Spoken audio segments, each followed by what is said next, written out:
চা করতে করতে ভাবলাম যে একটা ভিডিও করি। বাইরে প্রচণ্ড আওয়াজ আছে, তোমরা জানো আমার ভিডিও করা মানে চারিদিকে ভীষণ আওয়াজ, আমার নিজেরই ভালো লাগে না, তোমাদের কী করে ভালো লাগবে বলো। তো ভিডিওটা হচ্ছে কিছু মানুষ আছে, কিছু ক্রিয়েটার আছে, কিছু দর্শক আছে, তারা তাদের একটাই বক্তব্য, মানবিক হও, মানবিক হও, মানবিক হও, তোমাদের মানবিকতা দেখাও, এটা হচ্ছে তাদের বক্তব্য। ভাবলাম চাটা করছি, চাটা করতে করতে আমি এই ভিডিওটা করি, কেননা চা করার সময়টাও নষ্ট হবে না, আমি এই ভিডিওটাও করতে পারবো। তো তাদের একটাই বক্তব্য, মানবিক হও। কি ব্যাপারে মানবিক? এই যেই পাতানো দিদি নামে যে ব্যক্তিটি আছে, আরও নানান নামে ভূষিত, উনি নানান উপাধিতে ভূষিত, ওনার নিজ গুণে সেই সব উপাধিগুলো উনি নিজের কাছে নিয়েছে। তো সেই দিদি পূর্বে যা যা কর্ম করে রেখেছে, তো সেই সব কর্মগুলোর জন্য তাকে নানান কিছু বলা হয়, এবং এখন যেটা উনি করেছে তো সেটা হচ্ছে ক্রাউড ফান্ডিং যে ব্যাপারটা, সেইটা করেছে। অথচ উনি এর আগে অনেকেই এই ক্রাউড ফান্ডিং ব্যাপারটা নিয়ে, টাকা তোলার ব্যাপারটা নিয়ে ডিজিটাল বিক্রি বলেছে। যদিও তারা কিন্তু ক্রাউড ফান্ডিংটা করেনি, তারা খুব স্বল্প পরিমাণ তাদের দরকার ছিল, তখন তারা বলেছিল, দেয়ও নি, কিন্তু সবাই কিন্তু দেয়ও নি। আর তারা মানে যারা এটা করেছিল তারা কিন্তু কখনো এই ইউটিউবে এসে বলেনি যে তাদের বাড়ির অবস্থা বিশাল কিছু, তার হাজবেন্ডের বিশাল ব্যবসা বা তার বাবার বিশাল ব্যবসা, তাদের বিশাল কিছু আছে, এরকম কিছু কিন্তু বলেনি। তার ছেলে মেয়েকে বিশাল বড় করে মানুষ করেছে, এরকম কিছু তারা বলেনি।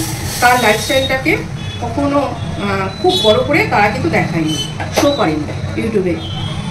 কিন্তু এই যে তাদেরকে কিন্তু দেওয়াই যায়, যাদেরকে আমরা জানি যে আর্থিক দিক থেকে একটু কমজোরি আছে। হঠাৎ করে এই লকডাউনের পরে যে একটা ক্রাইসিস, যারা ধরো নিম্নবিত্ত পরিবারে, তাদের মধ্যে একটা ক্রাইসিস তো এসেছিল, টাকা পয়সার ক্রাইসিস। তো সেটাকে কিন্তু যখন তারা এইভাবে করেছিল, তখন তাদেরকে কিন্তু দেওয়াই যায়, দিয়ে অনেকেই সাহায্য করেছিল। এবার তখন এই মহিলা, এই যে পাতানো দিদি নামক যে মহিলা, সেই মহিলা তাদেরকে অকথ্য ভাষায় বলে অপমান করেছিল। হ্যাঁ, এখন কি হচ্ছে, এখন নিজেই হচ্ছে ক্রাউড ফান্ডিং করছে, ভেতরে তলায় কত যে ক্রাউড ফান্ডিং করেছে তার কিন্তু কোনো আমরা খবর জানি না, সে কত টাকা তুলেছে। হ্যাঁ, এবার বলবে যে দর্শকরা কেন দিচ্ছে, দর্শকদের কাছ থেকে জোর করে আর নেওয়া হচ্ছে না। ওনার কিন্তু এই ক্ষমতাটা আছে, উনি দর্শকদের নিজের মতো করে মোল্ড করতে পারে, দর্শকদের মন জুগিয়ে চলা বা দর্শকদের নিজের মতন করে চালানোর উনি ক্ষমতা রাখে। এটা ওনার একটা বলতে পারো যে সম্মোহিনী বিদ্যা, সেই সম্মোহিনী বিদ্যাটা উনি ভালো করে জানেন। কেননা আমরা কিন্তু শুনেছি উনি এই ধরনের কিছু করে নানান রকম কোথায় একটু টুকটাক করার জন্য উনি আসে, যাতে ওনার ভিউজ বেশি হয়, ভিউয়াররা ওনাকে পছন্দ করে, এই ধরনের কিন্তু উনি আসে, এটা আমরা শুনেছি। ডানকুনিতেই নাকি কোথায় একটা আসতো উনি দর্শকদের ধরে রাখার জন্য। তো হয়তো সেই রকমই কিছু একটা ওনার পাওয়ার আছে।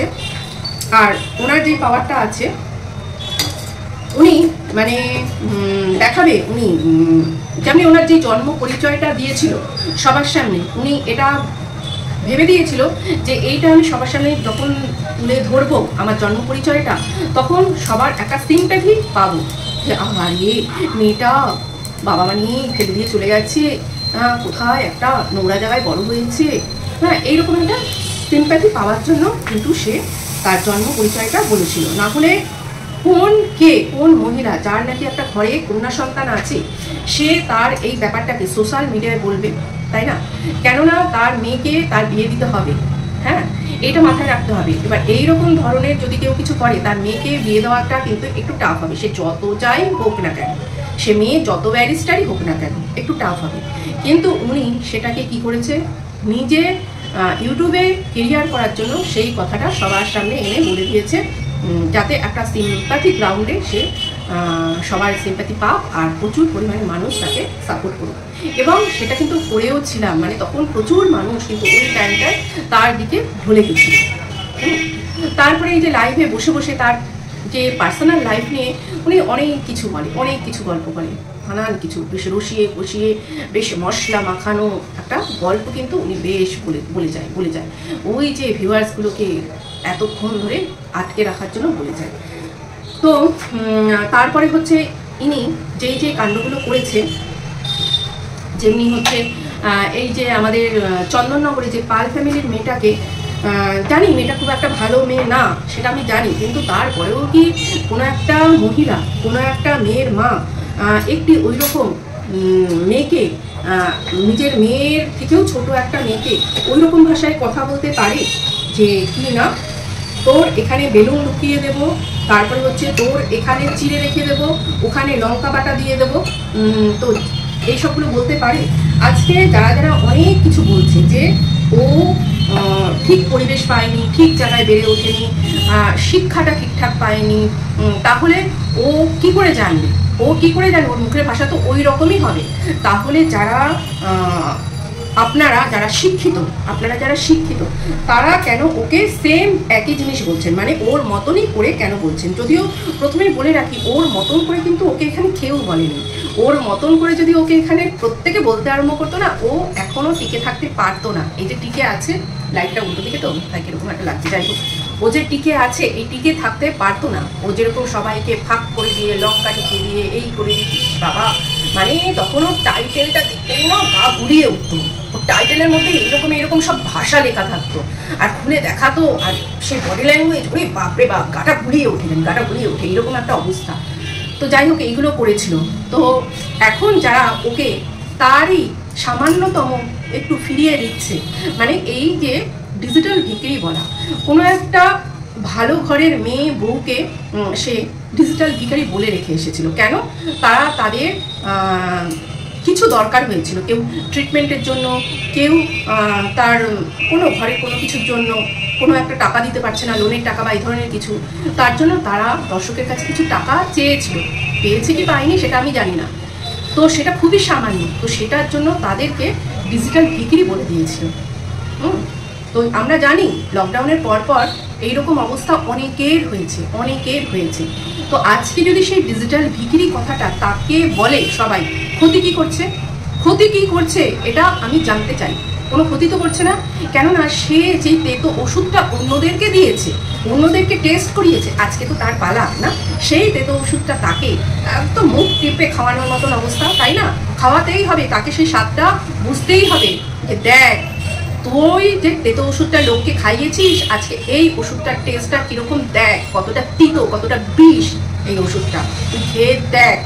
হ্যাঁ, তো এইটা বলাতে নাকি অনেকে খুব জ্বালা বেঁধে যাচ্ছে। ও বলতেই পারে, ওর জন্য 7 খুন মাপ। মানে এখানে এইরকম অবস্থা হয়েছে, কোনো একজন পথচারী হেঁটে যাচ্ছে, একজন সাইকেলওয়ালা পথচারীকে ধাক্কা মেরেছে। দোষ ছিল কিন্তু সেই পথচারী দেখেনি যে সাইকেলটা আসছে। হ্যাঁ, সাইকেলওয়ালাটা কিন্তু বাঁচানোর চেষ্টা করেছে, পথচারী ধাক্কাটা খেয়েছে, তখন তার পায়ে লেগেছে। এবার দোষটা কার হয়ে গেল? সাইকেলওয়ালার হয়ে গেল, কেননা পথচারী হেঁটে যাচ্ছিল, এখানে সাইকেলওয়ালা। হ্যাঁ, এবার একজন সাইকেলওয়ালা যাচ্ছে, একজন যে বাইকওয়ালার সঙ্গে ধাক্কা লেগেছে, দোষ ছিল সাইকেলওয়ালার, কিন্তু দোষটা এখানে হয়ে গেল কার? যে বাইকওয়ালা সাইকেলওয়ালাকে ধাক্কা মেরেছে।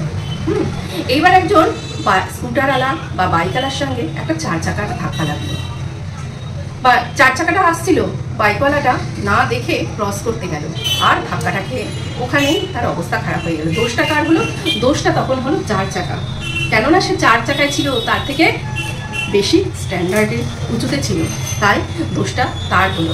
এখানে ঠিক সেম ব্যাপারটা, সে অশিক্ষিত, সে ঠিক জায়গায় বড় হয়নি, সে শাসন পায়নি, তার জন্য সে সব কিছু করতে পারে, খুললে আম করতে পারে, তাকে আমরা বোঝাবো না। মানে যারা তার পেয়ারের লোক আছে, তারা যারা ভালোবাসার পেয়ারের লোক আছে, তারা আমরা একবার গিয়ে বোঝাবো না, এই তুমি তো অশিক্ষিত, তুমি ঠিক জায়গায় বড় হওনি, তুমি ঠিকঠাক করে মানুষ হতে পারোনি, যেখানে মানুষ হয়েছে তোমাকে ঠিক শিক্ষাটা দেয়নি, তো আমরা তোমার ভালোবাসার পেয়ারের লোকজন তোমাকে শেখাচ্ছি, তুমি এইরকম ভাষা দিয়ে কথা বলো না। তুমি যে লোককে ডিজিটাল ভিখারি বলছো, এগুলো বলো না, এগুলো বলতে নেই।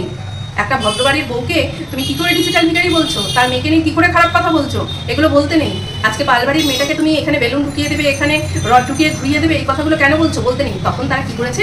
সেখানে গিয়ে তালিয়া করেছে, ঠিক দিয়েছো, ভালো করেছো, আমি মানলাম সুতোর 1000 দোষ আছে, 1000 গন্ডা দোষ আছে। তো সুতোকেও যখন বলেছিল যে ওই হাত ঢুকিয়ে ফ্যালপিয়ান টিউব ছিঁড়ে নিয়ে আসবো, সেটা কি খুব ভালো করেছে? একটা মহিলা হয়ে আর একটা মহিলার পেটের মানে ফ্যালপিয়ান টিউব ছিঁড়ে নিয়ে আসবে, সেটা কি খুব ভালো বলেছিল?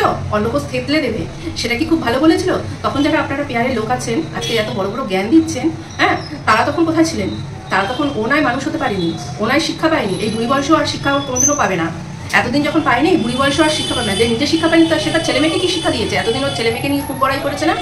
ওর ছেলে মেয়েকে খুব ভালো শিক্ষা দিয়েছে, তার নিজে শিক্ষা পায়নি, সে তার সন্তানকে কি শিক্ষা দিয়েছে? তো যেটা বলছিলাম যে ভালোবাসার যারা লোক, তারা তখন কেন বলেননি যে সুতোকে এইসবগুলো কেন বলছো? ওর সঙ্গে জানিয়ে লড়াই তাই নিয়ে বলো, ওর বরকে নিয়ে এরকম কেন বলছো, ওকে নিয়ে কেন বলছো? তখন বলেছিলেন? তখন তো বলেননি, তখন গিয়ে সেখানে হাততালি দিয়েছেন। তো আজকে এইটুকুনি থাকবে। আর এই সংক্রান্তই একটা কমিউনিটি পোস্ট আমি দিয়েছিলাম।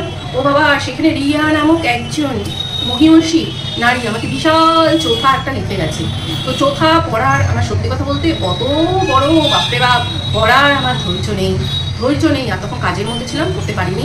বাপরে বাপ, পরে সেটা করে যদি আমার মনে হয় আমি উত্তর দেবো তো দেবো, আর নাহলে দেবো না। মহিষী নারী, ওরে বাপরে বাপ, এই মহিষী নারী মনে হয় মানে কি শিক্ষিতদের দলে পড়ে না অশিক্ষিতদের দলে পড়ে আমি জানি না। মানুষের যে বিদ্যা, মানে স্কুল কলেজের যে ডিগ্রি, সেটাতেই যে কেউ শিক্ষিত হবে, ভদ্র হবে এমন কিছু না। শিক্ষা হচ্ছে তার পরিবার থেকে আসে, সে কিভাবে বেড়ে উঠেছে, আপব্রিঙ্গিং কিভাবে হয়েছে, সেখান থেকে তার শিক্ষাটা আসে। তো ওই মুখটা খুললে যখন মুখ গোবরগুলো বেরোয়, তখনই বোঝা যায় যে সে কোথা থেকে উঠে এসেছে। আর এই যে গিফট, টাকা ভিখারিরা ওরকম পায়। তো ভিখারিদের সেই সমস্ত দেখে আমার মনে হয় না যে কেউ খুব কষ্ট পায়, কেউ হিংসা করে। করুণা হয় রে, করুণা হয়। এটাকে দেখে জাস্ট করুণা হয়। লজ্জা করে না? লজ্জা করে না? বাড়িতে এরকম নাকি এডুকেটেড মেয়ে আছে, বিদেশি কোম্পানিতে চাকরি করে, তার বন্ধুরা দেখবে না যে তার মা ভিক্ষা করে তার বাবাকে ট্রিটমেন্ট করাচ্ছে? দেখবে না? লজ্জা করবে না তখন? না, ছি।